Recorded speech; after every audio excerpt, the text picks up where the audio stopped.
So as you can see here, I have the keyboard dock attached to the tablet itself.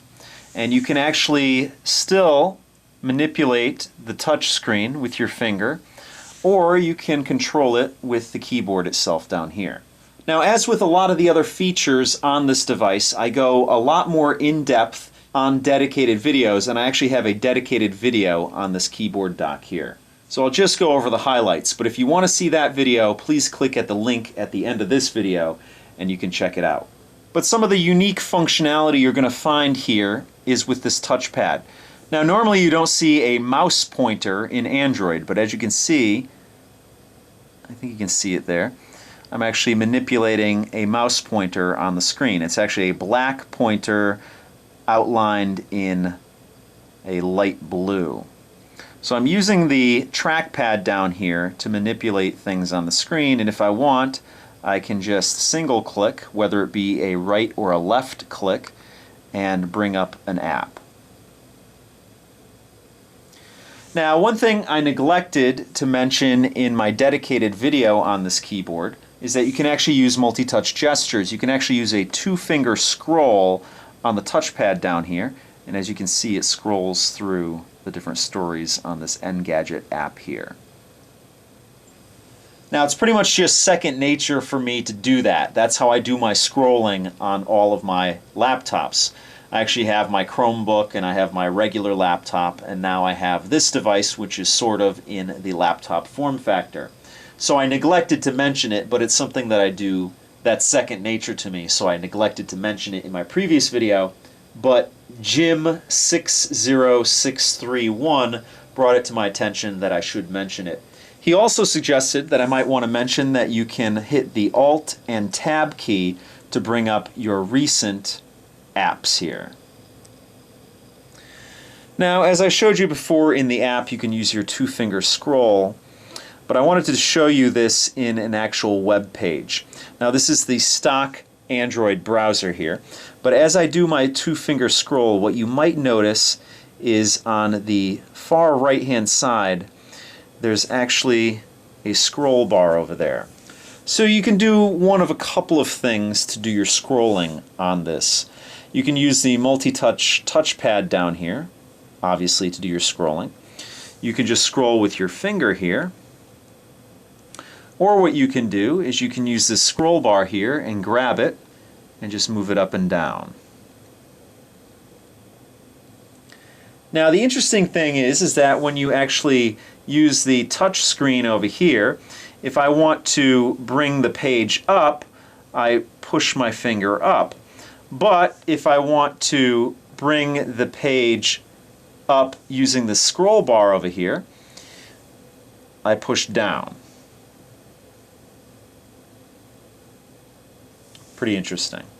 So as I mentioned before, you have your characteristic Android buttons. You have a home, a search, a menu, and up here you have a back button. But you also have some buttons on this keyboard dock here that are very unique that you wouldn't find on any other keyboard. With the touch of a button, you can turn on or off your wireless, your Wi-Fi, your Bluetooth. You can actually turn off this touchpad here. You can control the brightness.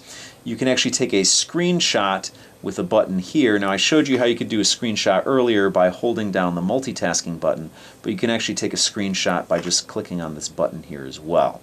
You can bring up the web browser. You have a settings button here. You have your media controls here, whether you want to play or pause or rewind or fast forward. And you also have some volume controls here. And also, you have a screen lock button up here as well, which strangely only works to shut it down, to bring the power down on the screen. To bring it back up, you have to hit the power button up top here. Now, as I mentioned before, one of the main functions or benefits of this keyboard dock is that it has a full-sized USB port on it. And if you know anything about Android, Android supports the use of USB keyboards, mice, and game controllers. So right now I have my USB dongle here that I'm going to plug in to the USB port on the side of the device here. And that's going to allow me to use a wireless mouse and wireless keyboard to actually control this device. So as you can see on the screen there, I'm actually controlling, I don't know if you can see it there, but I am actually controlling the mouse. Should be able to see it in the lower left-hand corner there. Now, one of the cool things with this keyboard dock is that you can just start typing and it will bring up a Google search. So I'm going to do the same thing using my keyboard dock. As you can see, I'm typing away with an external keyboard. Now right now I'm here on Congregate.com, and the reason I'm here is because I want to play a flash game on this device with a wireless mouse and a wireless keyboard.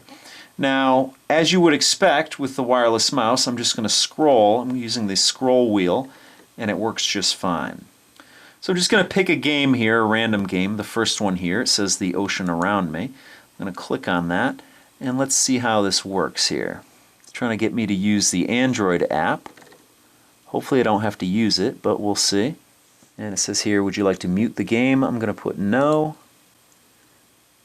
And here we go. Now I'm controlling this flash game here with this wireless mouse. So let's see how this works. I have no idea how to play this game. So it's giving me some text here.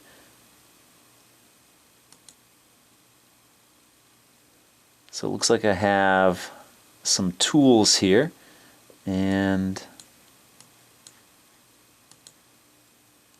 okay. So I'm clicking around here, and obviously I'm using the wireless mouse to do that so I can actually play this game. So it looks like a point-and-click adventure game of some sort, but I can totally operate it with the wireless mouse. Now I'm just going to hit back here because I don't want to play this game, and let's see if I can actually go to a different game that's a little more action-oriented. Okay, Cat God versus Sun King. Let's try that one out. And I don't know how to play this, but I'm just going to work through it. So you got some people building my tower here, and I can... Alright, not really cool, but I'm dropping fireballs on these poor guys.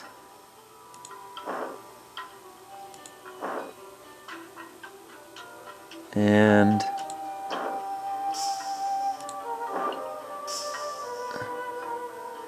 I don't know if that's the goal of this.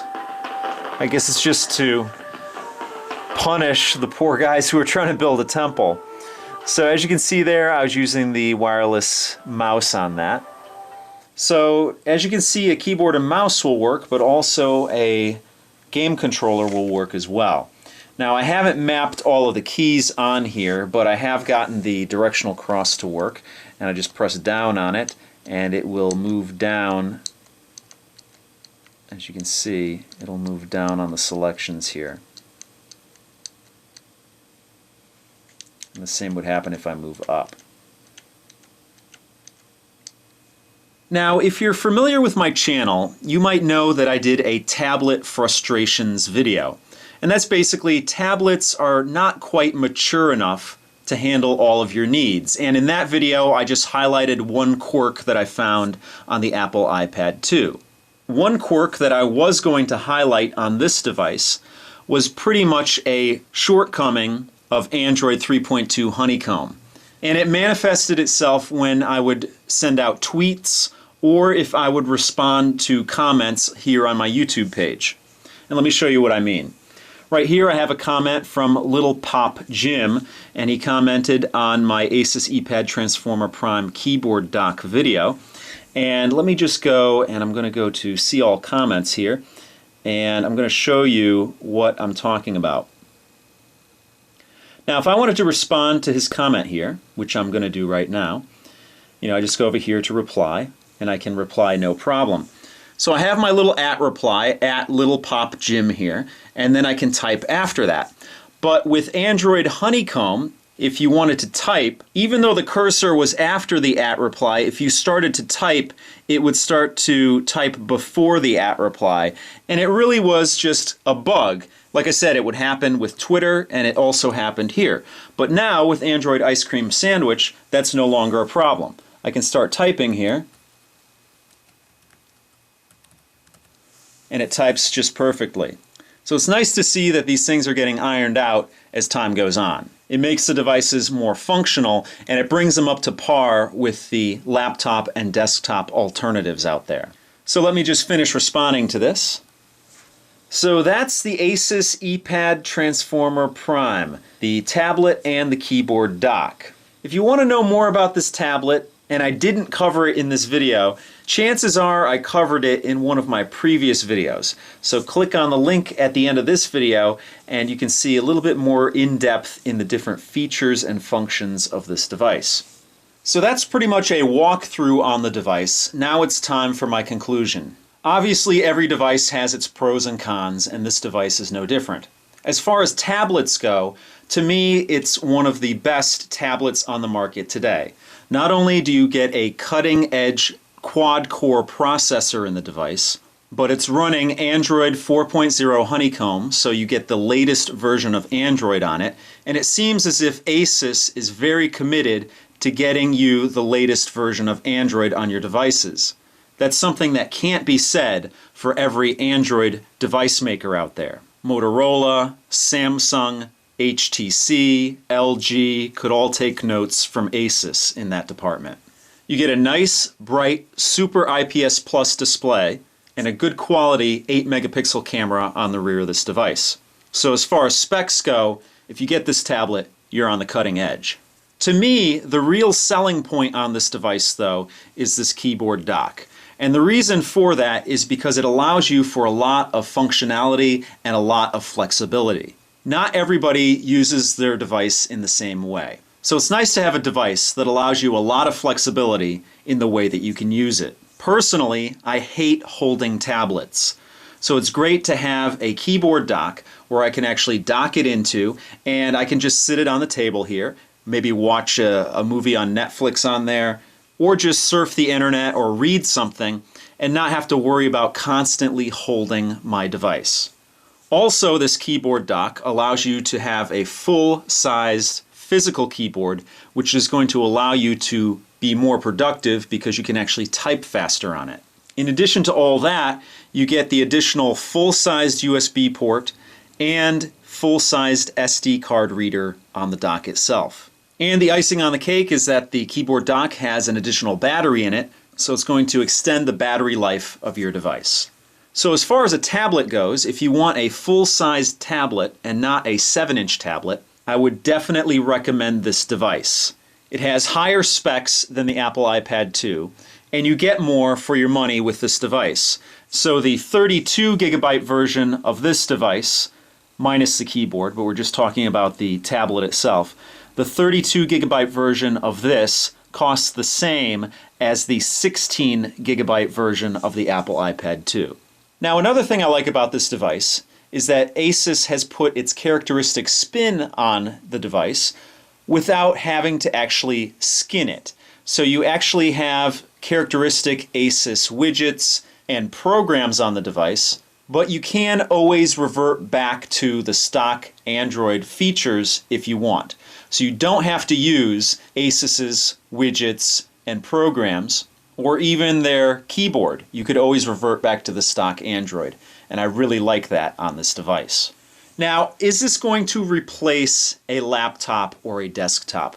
No, but it can replace a netbook. I found with my time with this device that it performs on par with a netbook. So if you're comfortable with a netbook, you'd be definitely comfortable with this device. The keyboard size and layout is very similar to a netbook, and the performance is as well. Now, as far as the drawbacks on this device, I've only seen two so far. And I showed you one in this video, and that was the Books app. It was a little bit buggy. And the device is not fully capable of multitasking. Obviously, that's a limitation on Android and not this device itself. But I'd like to see Google work on that in the future. If you're the type of person that likes to do a lot of things at the same time, whether it's listen to a YouTube video while you're doing other things, you're not going to be able to do it on Android just yet. So if you would compare this device to, say, the HP Touchpad has better multitasking because it actually has true multitasking. But that's the only major drawback I can see on this device as it functions. As far as price is concerned, it's very competitively priced. As I said, you get better specs for the price if you compare it to an Apple iPad 2. But if you're going to compare this device to a laptop and the functionality you're going to get out of it, you're better off purchasing the laptop. The price of this 32 gigabyte tablet here is $499 and the laptop dock is $149. You can get a Core i5 laptop that will do much more than this device for the same price. But at the end of the day, tablets aren't laptops and laptops aren't tablets. You can do things on one that you can't necessarily do on the other. So if you're in the market for a tablet, I would definitely recommend the ASUS Eee Transformer Prime. It's the best full-size tablet I've ever owned. So that pretty much does it for this video. I'll see you guys next time.